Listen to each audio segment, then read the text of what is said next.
go. All right. We live? We are live.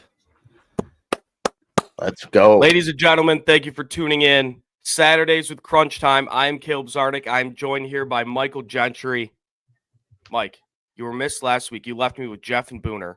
Nightmare. Yes. I'm sorry about that. Hey, no. Okay. Booner and Jeff early in the morning, it's hit or miss. So I can understand that. But it won't be like that moving forward. You'll have me here every morning. So I appreciate them filling in last week, but I'm so excited to have you on. Kind of the whole plan with this. We just want to make you guys excited for Saturday mornings. Get your weekend off on a good note. We give you 8 to 10 every day of the week. Now we're bringing you Saturdays. How are we feeling this morning?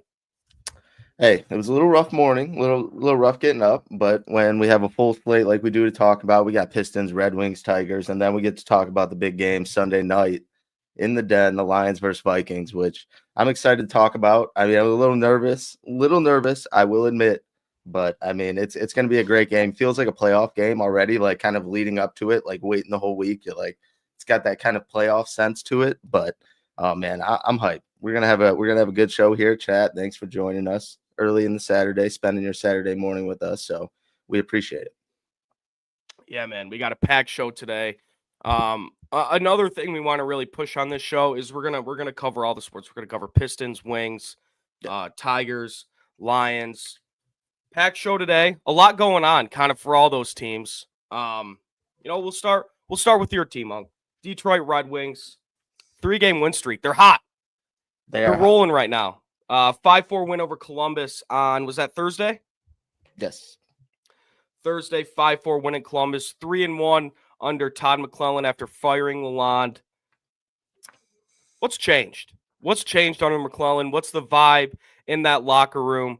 Did McClellan bring some sort of culture change? And how do you think the team likes playing for him?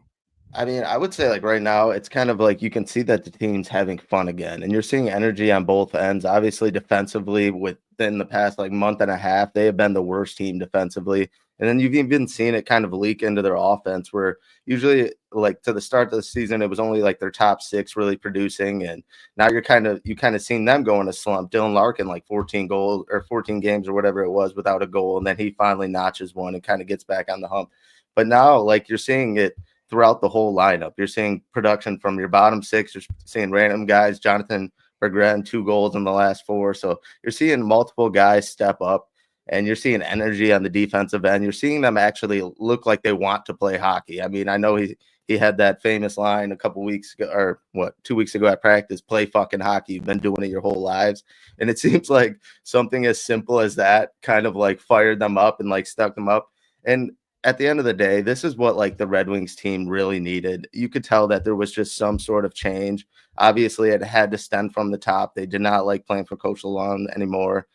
For whatever reason, there's probably multiple reasons inside that locker room, but it just looks like they've kind of been reborn a little bit. And I mean, there's still a long season left, and it is still 3 games. If you want to like kind of move forward to playoffs or kind of put them in that type of contention, I still think they need to string a few more together and then kind of show more consistency. Some of these games have even been close, so maybe like you squeeze in a blowout or 2 and you feel a little bit more confident. But the way they've been playing in the last three games, because obviously that first game with Todd was kind of, some hit or miss. He kind of had to work some things out, get a feel with what he was working with.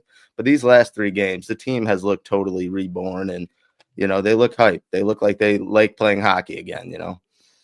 Yeah, and you talked about this like a couple, I think right when he was hired, and that clip did come out of him yelling a little bit. In other sports, especially like in the NBA, sometimes in the NFL. Some players don't react well to that because, after all, they are grown men. Like, this isn't Pee-wee football where, like, yelling is going to be the way to get it across. I guess in a sport like hockey, do players respect that? Like, will they play for a guy that will really get after you? Or do they like kind of more of the, hey, we're all grown men here.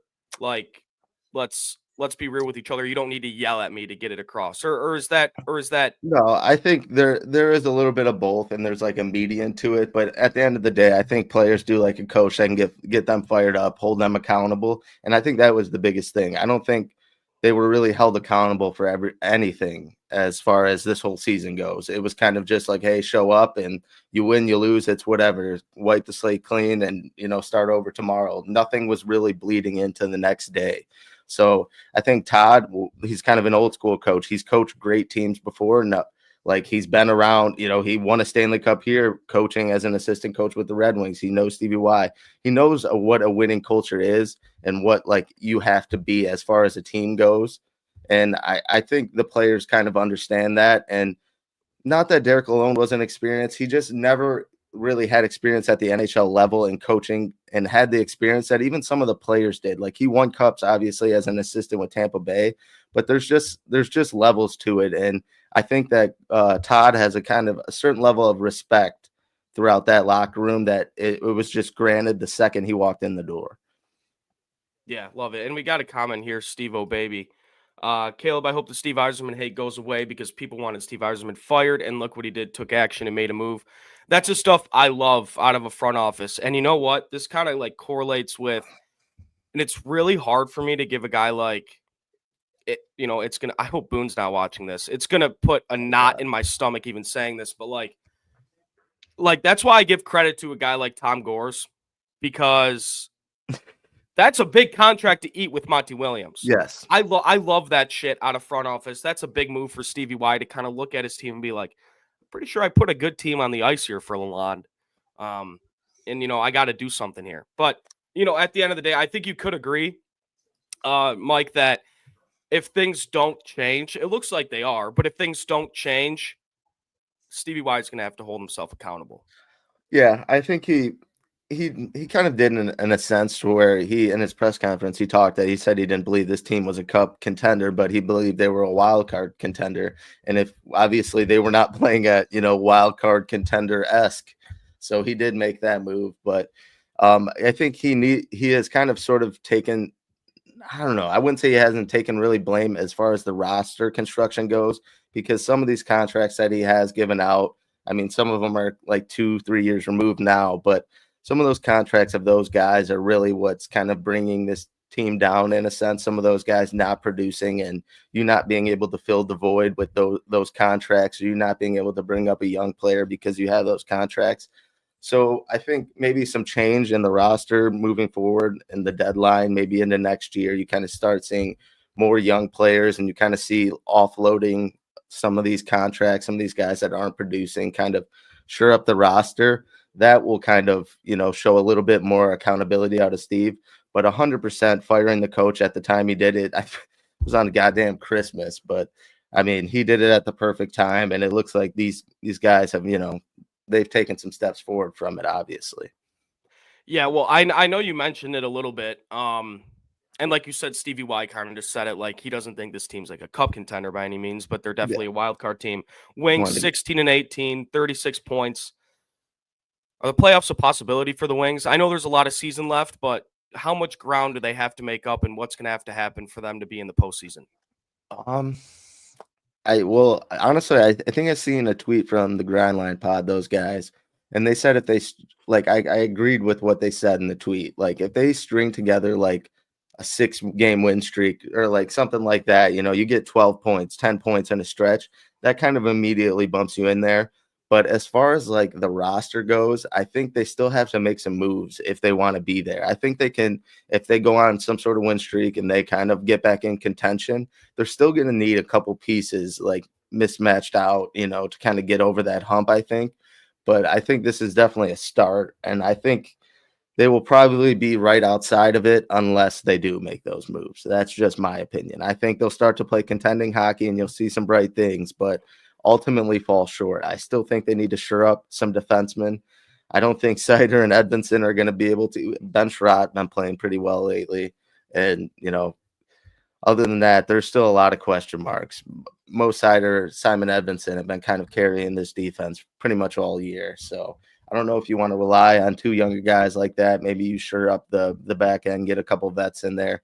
And even you kind of may need a third line forward or maybe add a center or something like that.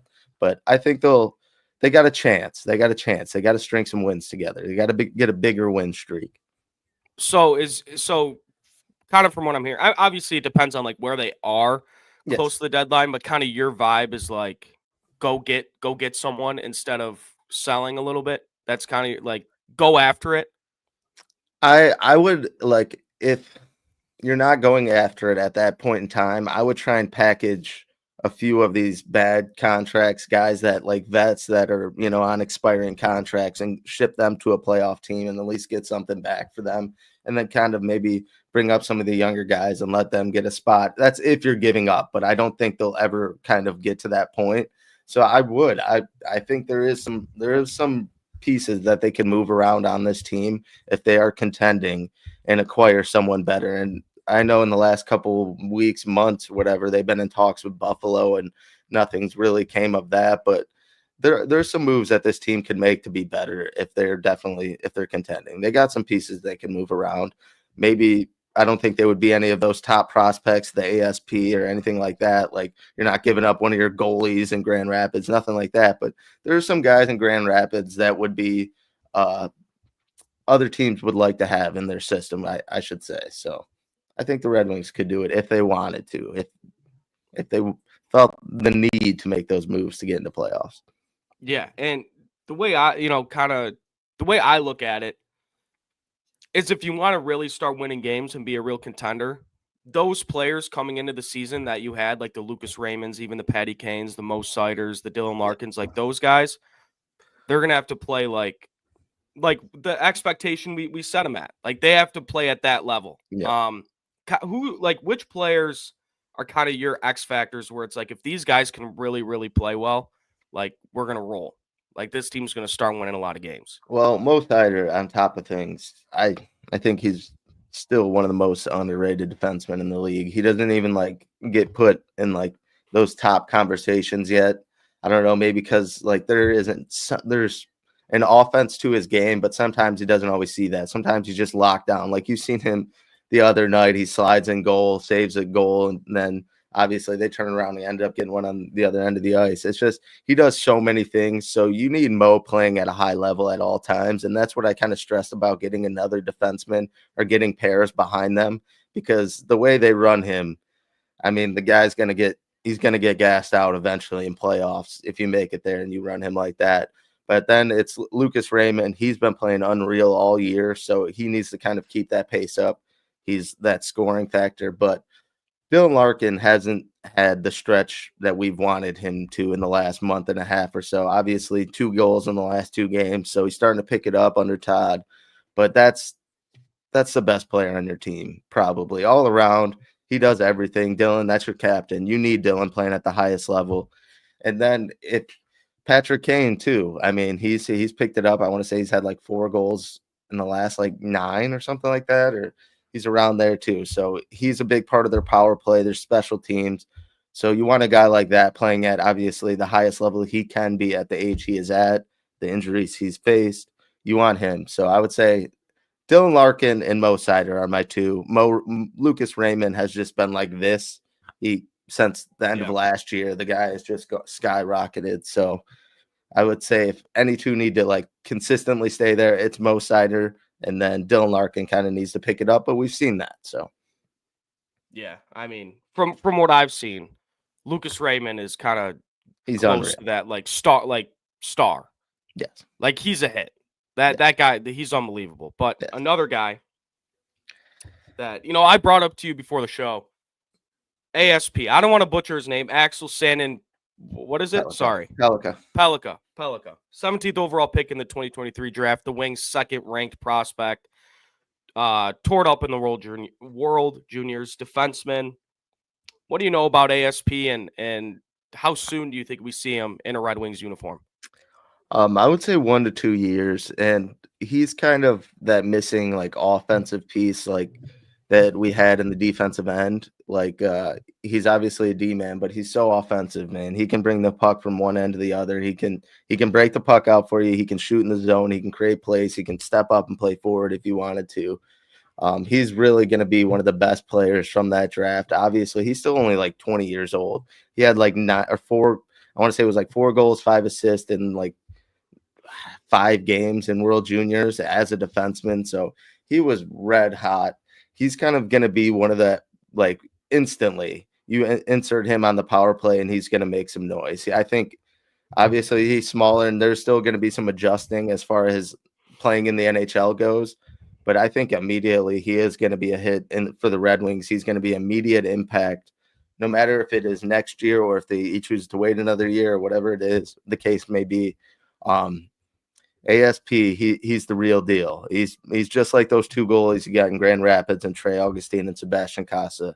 Those 3 players are the real deal. And once that time hits where those guys finally make that step to the roster, I think you'll be like looking at the surest, most complete Red Wings roster you've seen in years once all 3 are cemented on the team. Unc, I'm going to ask you to do something here. Yeah. I don't want you to disrespect our friend. But if you have, he's not here. This is kind of a safe space. If you had something to say to Jeff, who, hey, I don't want to put this tag on him, but for some reason has been a little bit of a hater of the Wings. Obviously, there's a Pistons versus Wings thing going on. If you had a message to Jeff right now, and I'm fully here to back you up, what do you have to say about this team? Pitch the Wings to Jeff. Hey, I don't know. I don't need to pitch the Wings to Jeff. He can stay on that side. And Booner, like Booner said in here, Wings make the playoffs. We remember, Booner. We remember what you said a couple months ago. We don't want them back, Caleb. We don't want them back. But the Wings are coming. The Todd father, as my boy Spencer Raxter, the Woodward Heavyweights, has been calling him. He's got the boys fired up and playing well. So I'm confident. They got a big game tonight in Winnipeg, facing one of the best teams in the NHL. So you string another one together, you go 4-0. Hey, something's brewing. Something's brewing. I don't know what I just did here. You like this right here? Nope. Well, we're going single here now. There you All go. right. Let's do this. Well, actually, so you don't want all hands on deck? We don't want them back? We don't want Jeff and them back on the Wings train? Jeff can come. Booner? No, I'm just kidding. They both can come. Booner said some harsh things, and he made an announcement that he was out. So it's so hard for me to let back in. Jeff's just a troll. But Booner was here from day one, and he just jumped ship. I was so disappointed, Caleb. I was so disappointed. But we can let Booner back. We can let Booner. I don't see a sad Gentry very often, but Boone, it looks like you really did a number on this guy. Because last year down the stretch, Booner was no. Jeff's a troll, Booner. So you didn't like nothing Jeff says actually like resonates. He's just a troll. What you did, you jumping off the bandwagon, that was harsh to me. Jeff's a troll. He'll always shit on the Pistons when they're doing bad. So it is what it is. Wow. I just felt a little betrayed, Boone, because down the stretch of last year when the Red Wings were going for it, Booner was electric. And then as soon as shit hit the fan, Boone, you're not supposed to do that. You know that. Boone, you can't do that. Boone can't do that. Boone. But hey, Booner, this is me accepting you. You're back. You're back, Booner. You're back. And look, I'll say this, Unc. I'm a big Pistons guy, and we'll get into the Pistons next here. I'm a big Pistons guy. And for some reason, even with like me and my friends, it's like it is kind of Pistons versus Wings. A little bit. Because we're both kind of on the same trajectory in like our rebuilds. You know what I mean? But I will never leave the Wings. Ever. I'm the best. You know what? Thanks. I'll declare myself I'm the biggest Detroit Red Wings fan on the planet right now. Let's go. I love this team, and I wish them nothing but success. Nothing but success. Anybody who jumps ship, unbelievable move. Unbelievable move. But, Mike, speaking of the Pistons. Yeah, Caleb. I want to ask you a few things about them. Because I felt horrible. Jaden Ivey going down, watching that whole thing transpire. I mean, him and Cade have finally came into one of their own, and they've kind of shown people that they can play together. They can share the court together. They both were getting like 20 points a game when they were playing together. I mean, just seeing him go down, it just has to be the biggest like heartbreaker because you finally seen him kind of develop that jump shot and those two kind of, get things going. So like, where do they go from here as far as that goes? Like, who do you expect that's going to be in the starting lineup to replace him? I know last night it was Moore. I was kind of, I don't know.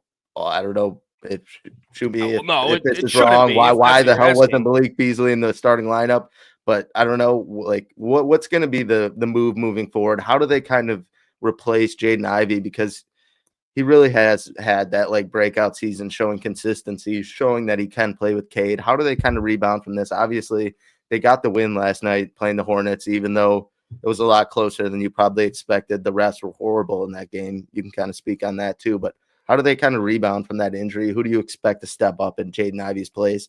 Or hell, do they even make a move? Well, first off, me and Jeff talked about it a little bit. We put a YouTube out. Go check that one out. The Pistons absolutely got worse as a team.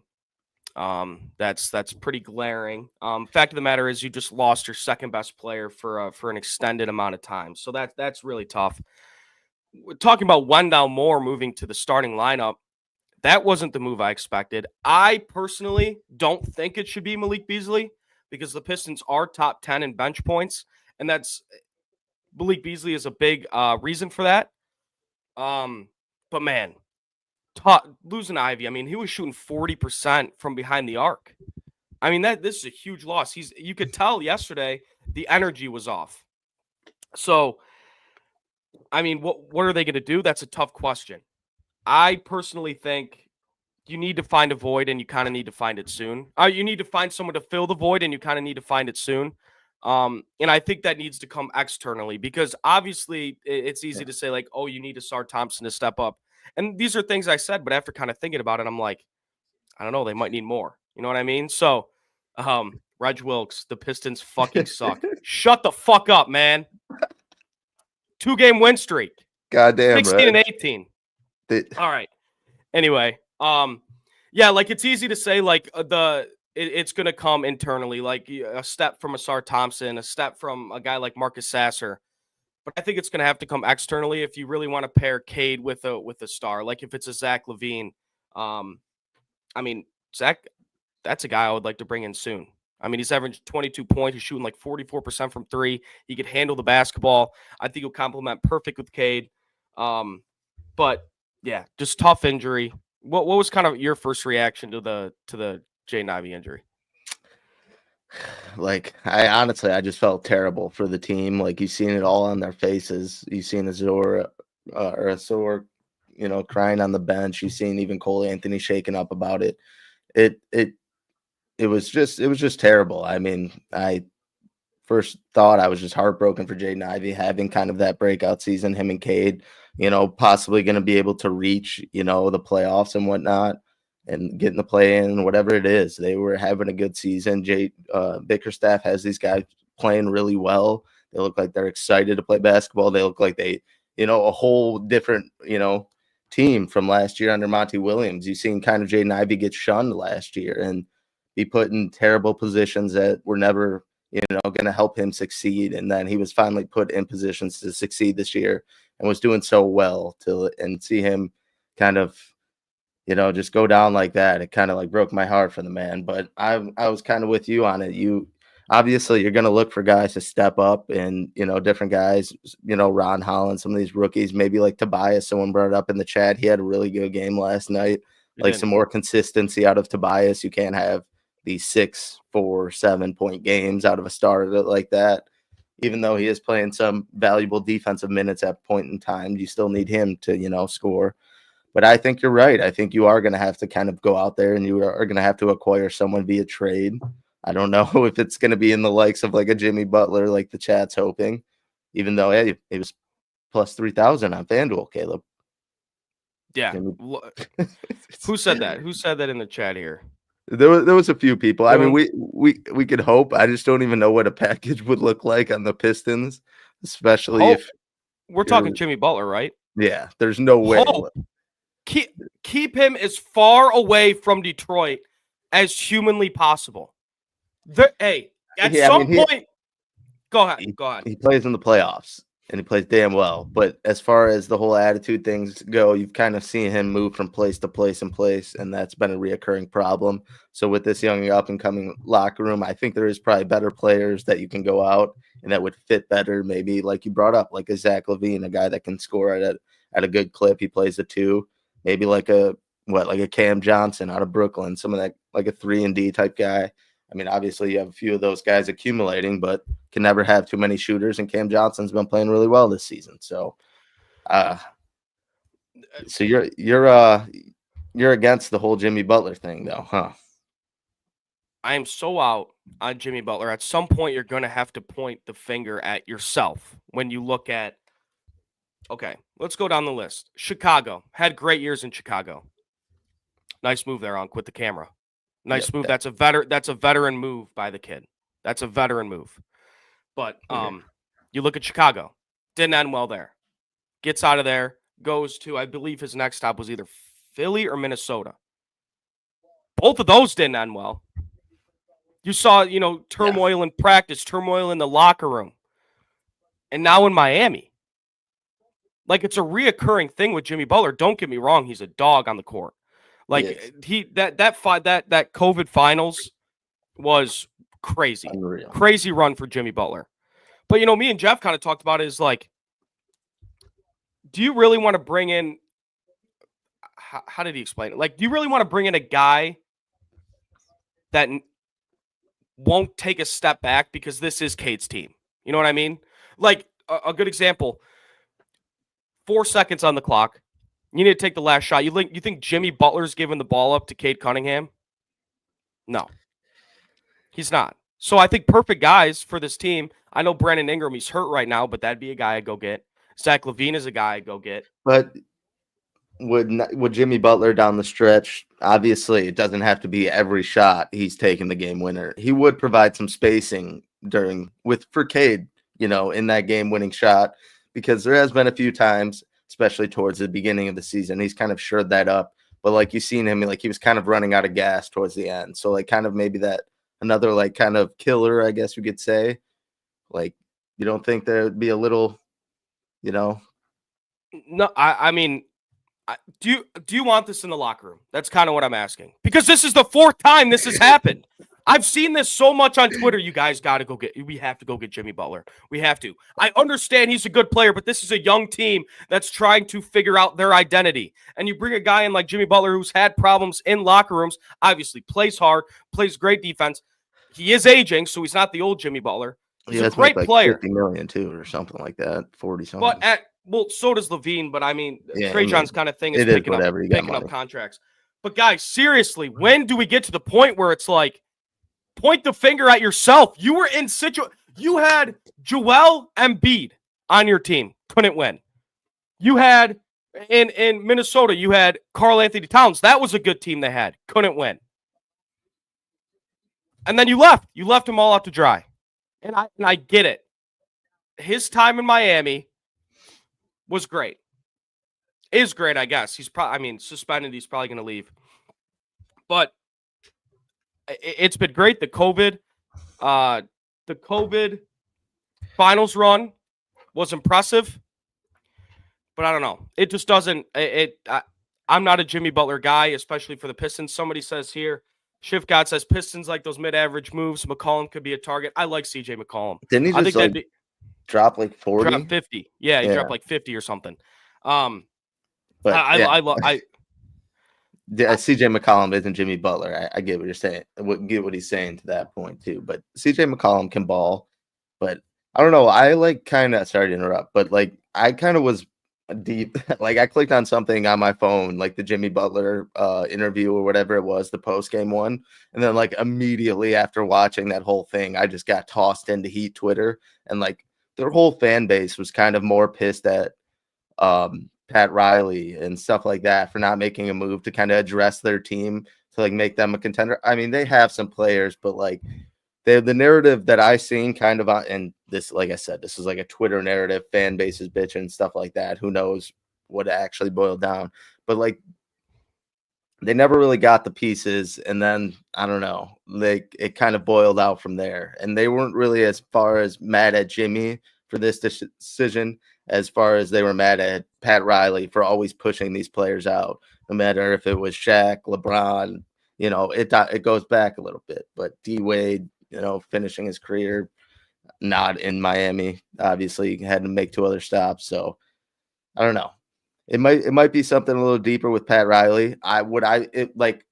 So it goes across our screen right now that Jimmy Butler is traded to the Pistons. You're not hype as fuck, Caleb. Come on. No, because the package is probably too much. And this guy, Xavier Butler, is a Dan Campbell guy. The complete opposite, actually. He comes out in an interview and says, I don't think I can find joy playing for this team. Is that a Dan Campbell guy? No, that's the opposite. That's the opposite. And, I don't mind coaches talk. I don't mind it. I don't mind going in press conference and just being like, yeah, I mean, this is tough, whatever. You shouldn't come out and say, I don't like playing for the team I play for publicly. If you're going to do that, do it behind closed doors and then let Shams tweet it out or something. Not publicly. There's a reason he got suspended for 7 games. I don't know. I get it. Jimmy Butler's a good player. But at some point, there's been 3 different teams, 4 different teams this has happened for. So at what point do you just point the finger at yourself and say, hey, maybe it's my fault. Maybe it's my fault. I get it. He's a dog, man. He brought the Heat to 2 NBA finals. But, I mean, seriously. I mean, this guy, again, great player. But this is not a guy I'd want to bring in. I couldn't tell if Shift Guy was joking. I like CJ McCollum. I like Zach LaVine. Brandon Ingram, who's injured right now, but is going to come back. I like Brandon Ingram. Those are guys I'd like to see. But I don't know. And Jimmy Butler's older. You know what I mean? And it's going to Pat Riley's going to want. He's going to want Jay Ivey. He might want like a Ron Holland. He might want a couple picks for an aging Jimmy Butler. That's kind of the thing too. And like with all the Pistons, like trade rumors or like people wanting, some of these younger pieces shipped out to kind of get more of a sure thing. All of them have kind of included like Jaden Ivey, to be honest. Like there really has, and that's obviously not happening. So like for them to kind of shore up, you would have to give up so many picks. You'd probably have to give up half your bench, one of them being, Malik Beasley, who's producing really well for them. So to get a player like Jimmy Butler, I mean, even Brandon Ingram, and that's probably like at the top of my wish list. If I was to hand pick out of any of these groups, even though he's coming off an injury, Brandon Ingram's like 26 years old. He's like 6'11". He can shoot. He can do literally everything. Brandon Ingram would be my guy if I was handpicking one player out of this whole thing, but it just seems like kind of unrealistic. I don't know how they would kind of pull a move like that off, It is unrealistic. And we brought this up earlier. I do think the Pistons are going to look internally. Like they're going to look for other guys to step up. And I think, the Wendell Moore experience yesterday, didn't play great offensively, made some plays defensively, but did he even score a point? You know what? I would have to check the box score, but from watching the game, which by the way, you mentioned it, worst, and pardon my French this early in the morning, the worst fucking officiated game I have seen in a long time. It was brutal. First half, Mike, I am telling you, there was a whistle every possession. You see this Band-Aid right here? No points. My pinky kind of looks like a thumb, by the way. I'm a fat guy, but I slammed my desk yesterday out of rage of how terrible this officiating was. Terrible. Second half, no whistles, 0, no calls. I mean, get it right. And you know what? I'll ask you this. We'll end kind of the basketball segment off with this. The NBA as a whole, the views are down. What would you pinpoint that on? And is it the officiating? I would say it's a lot of things. I would say it's officiating. Half of the teams are like devastated with injuries. A lot of stars missing every single game. You really never know who's consistently going to be in the lineup. Like, you brought up the Sixers. Like every other game, Joel Embiid sits out. The Lakers, the AD's out like every other game. LeBron's taking rest. Same thing with the Suns. Like every team that has a bunch of stars, you're never seeing them consistently. And then it's just the way the game's being played. Like you brought it up, kind of a million threes being shot, stuff like that.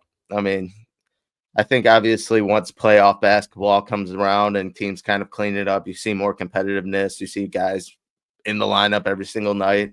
They'll go back up, but like there's some things that need to be changed. And honestly, there's just a shit ton of games. Like I know we're going to talk about baseball next, kind of the same thing with them. Like 82 games is a lot of games, man. And I mean, to be tapped into all 82 games for your team, just like unrealistic. But before we move on, I wanted to ask you, one, can we show your video on here? Just in case the people didn't see it. That Twitter video was fucking hilarious. And then two, before we get to that, I'll try and upload it while you do it.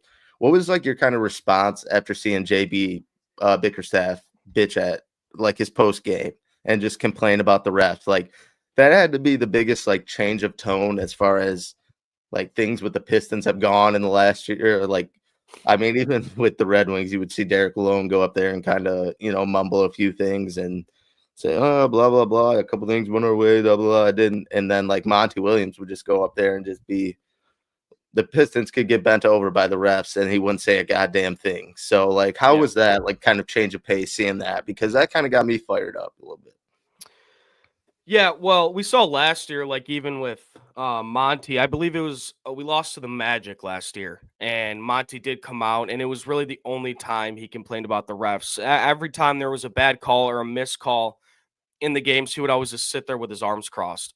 I do like JB calling them out.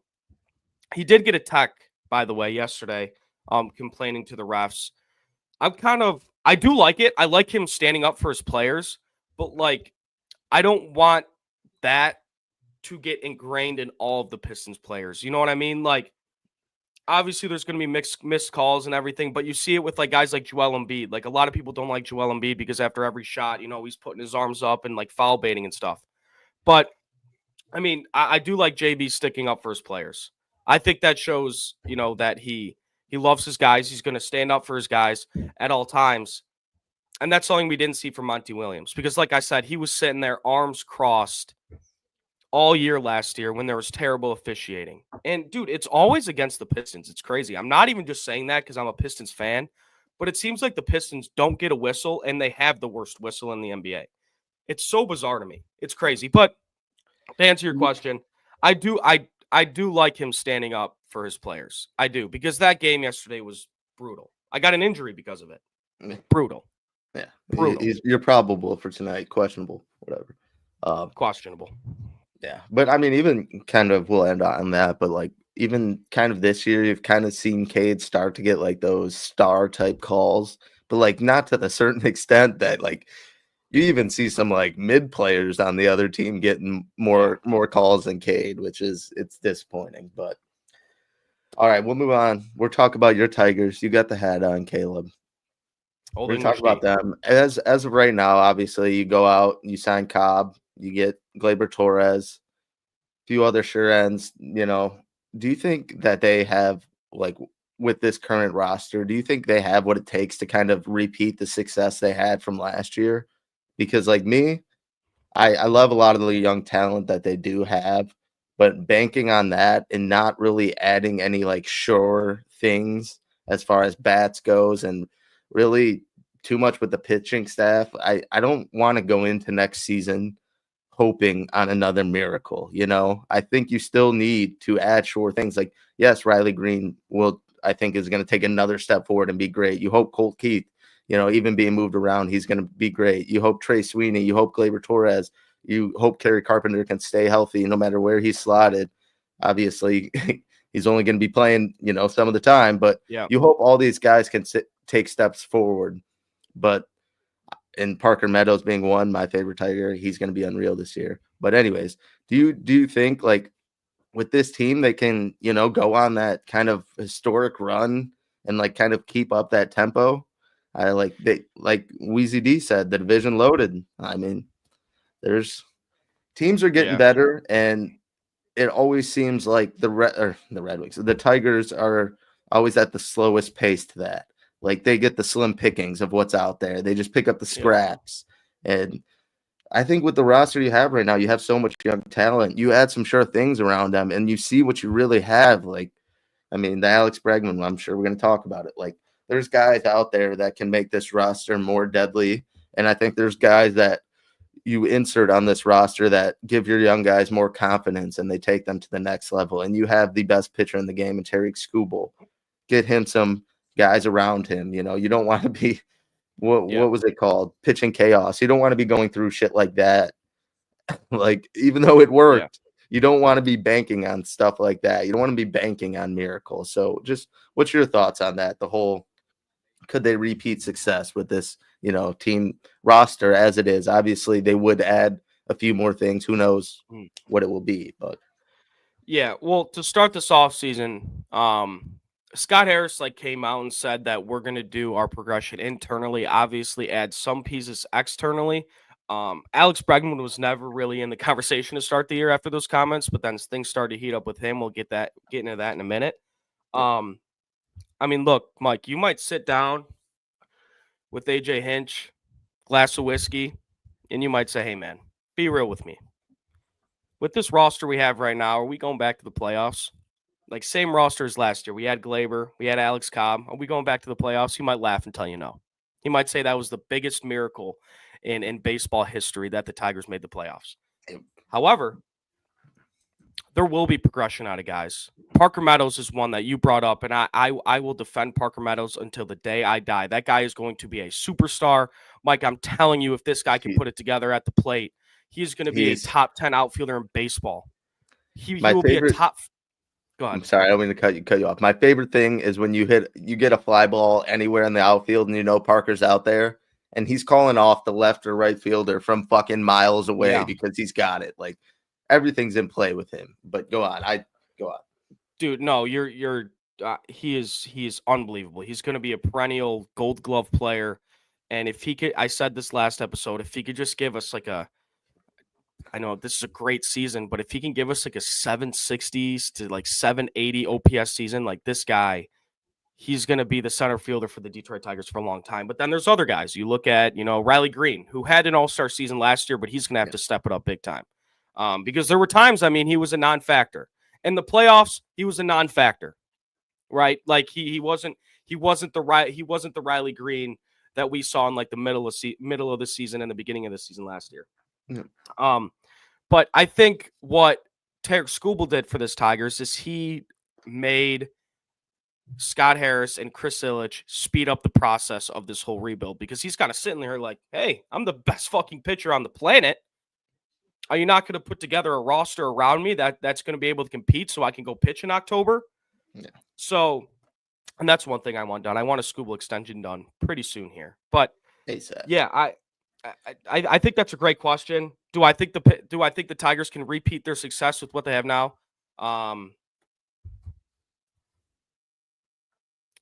There's X factors to it. Cole Keith's a huge X factor. Riley Green's a huge X factor. If I had to say right now, I'd say no. I think they need another bat. I think they need a Bregman type bat. I think they can win 80 games, but I don't know if they get into the playoffs. And I'm the biggest Tigers optimist of all time. But you have holes in your lineup still. You do. And I know there's going to be guys, like I said, that are going to progress, but you definitely need to go get some more. Reg Wilkes says Torque is a walking corpse. This is a safe space for Torque. I have decided that this morning that I'm not going to be mean to Torque. So this comment I was going to bring up. Obviously, Cole Keith moved to first base. How do you think this situation with it's not a safe space anymore, just so you know, you got to talk about it. Not a safe space if you want, but is he going to get shipped out? What do you expect kind of his future holds? I mean, a lot of ups and downs, a lot of downs last year before that, 30 home runs. You kind of expected a lot out of him. Is there any chance he turns it around, or do you think he is like L says, is he getting shipped out as soon as he has a good week? I feel like he has a long leash with Scott Harris and AJ Hinch. So that's kind of a tough question. I would say yes, because where do you put Torque. I mean, AJ Hinch really likes having like utility guys off the bench, guys who could play different positions. And I said this earlier, like, what does Torque do besides play a really bad first base and strike out a lot and pop out? You know what I mean? So it's like, where does he fit on this team? Like, is he going to hit against left-handed pitchers when there's a lefty on the mound, and then we're going to sit Colt Keith, the guy we just extended for 7 years? Like, where does Torque play? Are you just going to have him sit in AAA, the former #1 overall pick? I mean, I could see a trade happen with Torque, maybe. Maybe if he has like a decent spring training or start spring training, you trade him. You know what I mean? But I feel like even if they get to that point and like he goes, to Florida and he's raking in spring training, they're probably going to want an extra look at him. So they're not just going to ship him off. Like they'll probably think, he's back, and then he's not back, and then it's too late. Well, Boone called me a cockroach the other week, saying I just like will never leave. Like I'm always right there. That's Spencer Torkelson. He's just never gonna leave. He's gonna hit a home run against the Chicago White Sox in August, and people are gonna be like, "Yep, Torque's back. He's the guy," including me. I'll do it as well. He's gonna hit a Torque bomb, and everybody's gonna be like, "Yep, he's back." Wheezy D313 says DH for Torque. He can't hit. So, and how he's not gonna he can't really DH. And one of those players that we are talking about, we'll bring up Alan's comments here, and then I'll kind of transition it with that. He said, "I don't know. I think it's between us and Toronto for Bregman. Where would you rather go? Toronto is a mess. Blue Jays are in shambles. I mean, yes, Bo Bichette or whatever, Bichette or Vlad Guerrero, obviously 2 young pieces, but like you don't really know their future with them. So I think if I am Bregman, you take a look, you go with AJ Hinch or your past manager and, a young and upcoming team with the Tigers. I do agree with that. And then another name I wanted to bring up to you, Anthony Santander. That's how you pronounce it? Anthony Santander, yeah. Yes. And I always butcher that one too, just like I did to Bo. But he's been another name, and he plays right field. Could possibly sprinkle in a little DH in there too. So that, with him, Kerry kind of offsetting each other a little bit at DH, maybe, who knows? That just, kind of another hole where Torque's not going to be there. So like if you go get one of those guys, who knows? But your thoughts on them, on Santander and Bregman? Is there, obviously, I think we're preferring Alex Bregman over the two. But Anthony, he hit a hell of a lot of home runs playing for Baltimore. Not really the easiest park to hit homers in either. And, he showed, he's kind of that slugger. And obviously the Tigers have a few guys that can hit it out of the park, Kerry being one of them. Would you be for adding kind of like a slugger like him or that consistent power bat? Like, is that without a doubt? Absolutely. I don't know what the money would look like compared with him to Bregman, so you can kind of. Yeah, I mean, absolutely. I think Santander would be a great add to this lineup. 30-year-old switch hitter, hit 44 bombs for Baltimore last year. But I think it's really in between him and Bregman. So, like, if we don't get Bregman, it's going to be Santander. I put a lineup out on my Twitter. Like, could you imagine if we got both? Could you imagine if we had a GM or an owner that was willing to spend, and we could have Bregman, Colt Keith, Riley Green, Gleyber Torres, and Santander in the same lineup? I mean, that's a playoff team, maybe a contender with the pitching you have. But back to Alan's question real quick about Bregman in Toronto. I think our biggest competitor, honestly, is Boston. Boston's been really in on Bregman.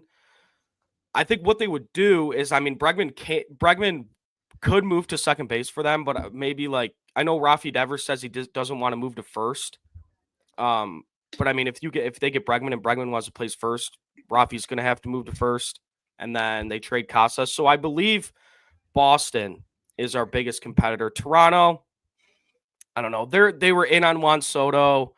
They were in on Shohei a couple years ago. They just can't find people that want to play in Canada. But I do want to bring this up. I want to shout out Detroit Tigers Now on IG, on Instagram. The other day, Petzold went on his podcast, Days of War podcast, and he speculated that Scott Harris wants to give Bregman 5 years, but Bregman want 6. So it might be a length issue instead of a money issue. If that's the case, I think the Tigers are really close. I think they're really close, and I tweeted this out. I think Alex Bregman is a Tiger by Monday. So that's my opinion on it. That's not really coming from a source, but I don't know how you feel about that. Hey, I'll take it. And kind of to double back on what you said earlier, do you think there's a chance that we could possibly get both? Or is that just like a dream scenario, just one? It's a dream. Kind of what Petzold reported the first time he brought up Santander was like, and I know like option 1, A and B. When he was writing this, he's probably like, well, people are going to take this as like Bregman and Santander, but it's going to be, it's one or the other. Like if they don't get Bregman, they're interested in Santander. And look, hats off to Scott Harris, because that's showing that like, okay, if we don't go get this guy, this offseason's not over. We go get another guy. But yeah, final prediction, and we'll end the Tigers talk here. Alex Bregman is a Tiger by Monday. Hey, let's fucking go, Caleb. Let's fucking go. Hey, so that means by next Saturday when we do this again, we'll be talking about Alex Bregman as a Tiger, not us hoping he's a Tiger. So I love that. He's a Tiger by Monday. I still think if they do make one of those signings, there's going to be a couple sprinkles on top. Like they're still going to get some other guys. I don't think it's going to be to the likes of like those 2 players, but I still think they'll make a couple more additions. You got to add some to the bullpen too. But all right, Caleb, we're moving on. Big game Sunday night. The Lions, Vikings, for all the marbles, literally the division, the bye, everything. The big kind of thing everyone's been talking about is the Lions defense, how they're going to hold up. Obviously, Sam Darnold's been playing out of his mind. You got to give credit where it's due. Justin Jefferson, him and Jamar Chase, 1A, 1B wide receivers in the league. What is your confidence level with this defense, going into this game? Do you think they'll hold up, or do you think it's kind of be like one of those games where, like we've seen the past couple weeks, where the offense really has to will us to the victories? Not saying that the defense won't make a big stop here or there. They won't make a turnover, whatever it is. But, like, just your confidence level in them, or is it going to be Jared Goff in the offense kind of? I have trust in Aaron Glenn. I don't know how much I have trust on the talent. The personnel. The personnel. It's look, getting Alex Anzalone, if he plays, that's going to be huge, right? Like last year I said it. I mean, not last year. Last game against San Fran, I said it. The linebacker play was brutal. Germ did not play well. Ezekiel Turner did not play well. Neiman did not play well. Jack Campbell made some mistakes. So getting your veteran green out linebacker back will be huge. He's questionable right now. He had 2 full practices this week. So it's tough. He was wearing a cast at practice. Huge ass cast. Badass, by the way. It was big. Badass, by the way. That's one of the coolest things you could do in sports is wear a cast. But it's all going to come down to, like, Zadarius Smith, are you alive? Like, DJ Reader, are you alive? Like, Josh Paschal, I complimented you last week. You played really good against the run. You're a hustle player, but are you going to get to the quarterback? It's one of those things. Like, you can't give Sam Darnold time. And I know, like, in a second here, we're going to get into, like, what our biggest X factors are for the Lions. But I'll just give mine out right now real quick. It's Terrion Arnold. I mean, this is a tough matchup for him. Justin Jefferson, Carlton Davis held Justin Jefferson and help from Terrion Arnold. Held Jettas to 81 yards last time they played. And tough matchup for Terrion. But on a national stage, on the biggest game of the year, if Terrion can come in and play well, I mean, that's huge for a rookie corner. So, like Schiff God said, I know that Arnold will have his hands full. I'm not expecting him to lock down Justin Jefferson. But if he could just play a half-decent game better than he has been playing recently, contain him, I think we'll be in good shape. But my score prediction yesterday was 48-36. So obviously I think it's – or not 48. 41-36. So a high-scoring game, a shootout. But if Terrion Arnold can really step up, I think this defense will play better. What about you, Mike? Yeah, no, I mean, like I said, I think the biggest thing will be pressuring Sam Darnold. You're not going to be able to shut down Justin Jefferson. It doesn't matter if Carlton was out there or anything. He's still going to get his to a certain extent. It's just about containing him.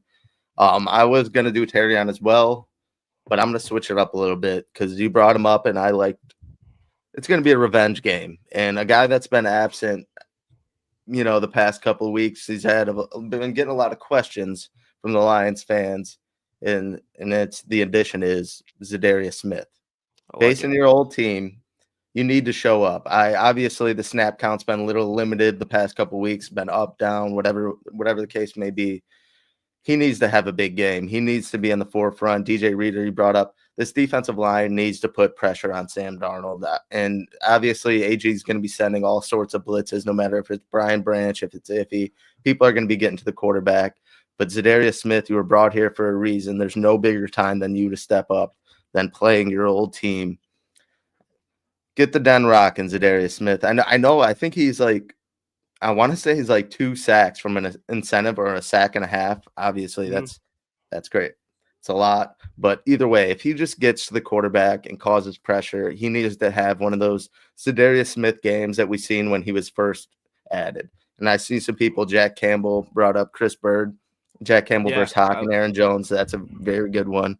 Obviously, we've seen kind of some running backs get loose on our linebackers within the past couple of weeks. Hopefully Enzo's out there and that kind of helps with that. But there's a few guys that you can pinpoint on this defense for being X factors because of the assignments they have. But you need to go out there and you need to get pressure on Sam Darnold to make him uncomfortable. I think no matter what, Justin Jefferson's going to get his.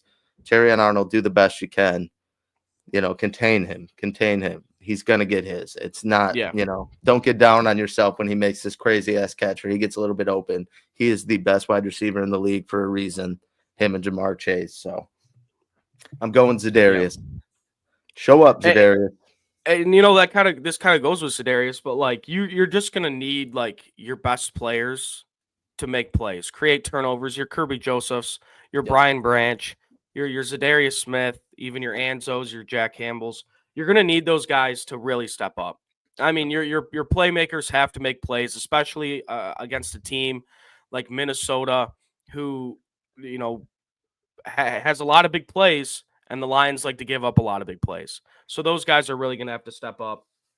I'm excited. I'm nervous. I said this yesterday. Like, if they punt more than 2 times, they lose this football game. I think that's fair to say. I think the Vikings are a really good team. They should be taken seriously. And like our guest yesterday, Tyler said whoever wins this game, it's well-deserved because both these teams are really good.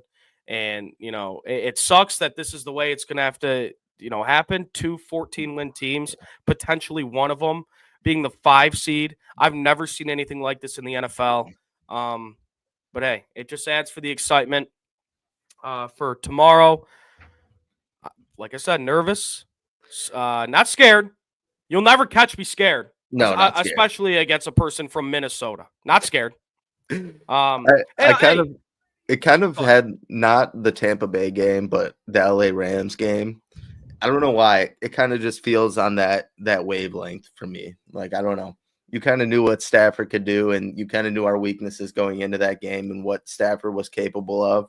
And then you kind of see this Minnesota offense that is thriving, and what our defense is capable of, certainly. Yeah. And so I don't know why. It kind of gives me the same vibes as that game. But scared? No. We got Jared Goff and the best offense in the NFL. Yeah, real quick. I do want to go to this comment. Burning Issue says, once Halim went down, so did Zadarius Smith's stats. That's fair. Yeah, I mean, that's fair. That's fair. I mean, obviously getting pressure from the interior, it's one of the most important things that a defense could do, and it definitely helps out guys on the edge. I mean, that's why Lee McNeil's progression really helped Hutch in the beginning of the season. So that's a good point, but still, you did trade for this guy to be an impact player on your defense, and he hasn't really done that as of late. So we're going to need to see a couple plays out of Zadarius Smith. But, Onk, I want to ask you this. We're betting guys.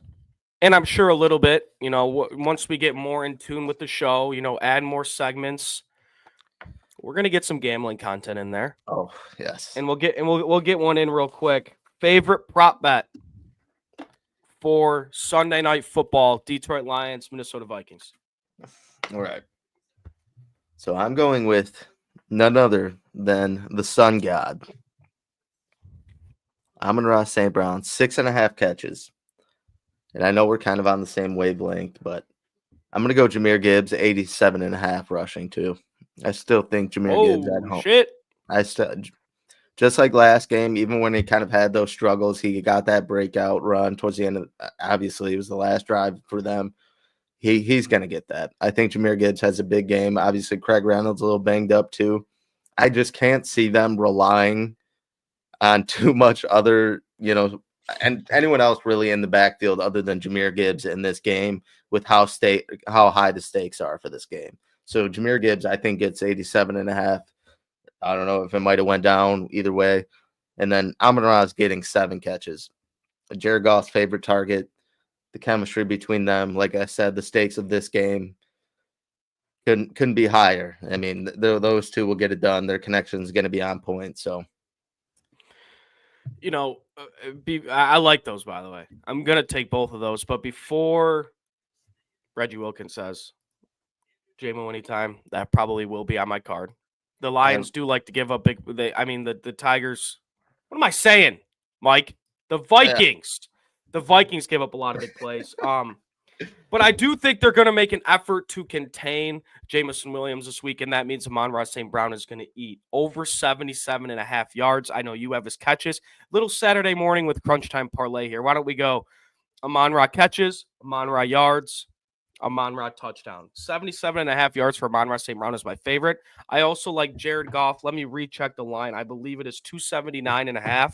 I like that. Yep. Jared Goff has been balling the fuck out recently, averaging like 300-some yards a game. He averaged like 294 against the Vikings in his career. So those are two props I really like. We'll close the show with this, Mike, because obviously, like we said, huge game. Score prediction. I think the Lions put up 40. Yeah. I'm going to go 41-30. The Lions win by 11 points. And I think it's going to be decided. The Lions will be up, like 34-30. And then I think they make a big turnover. And then Jared Goff drives down and seals the deal. Kind of similar to like what happened last week.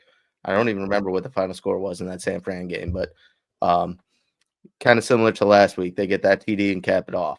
So I'm going to go 41-30. 11-point dub. Get the den for the playoffs. You get the bye, Luke or Caleb. We get the bye. Yeah, I like it. My score prediction yesterday was 41-36, but it is 11 o'clock. We appreciate everybody tuning in. Make sure to check out. We will be live tomorrow for the Vikings-Lions game. I think pregame will probably start at like 7:15, somewhere around there for the 8 o'clock game. We appreciate you guys for tuning in.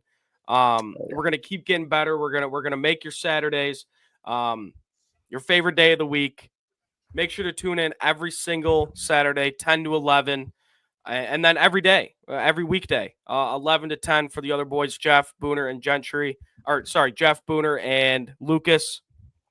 But yeah, again, appreciate you guys tuning in. Make sure to buy your merch, subscribe. Give this video a like.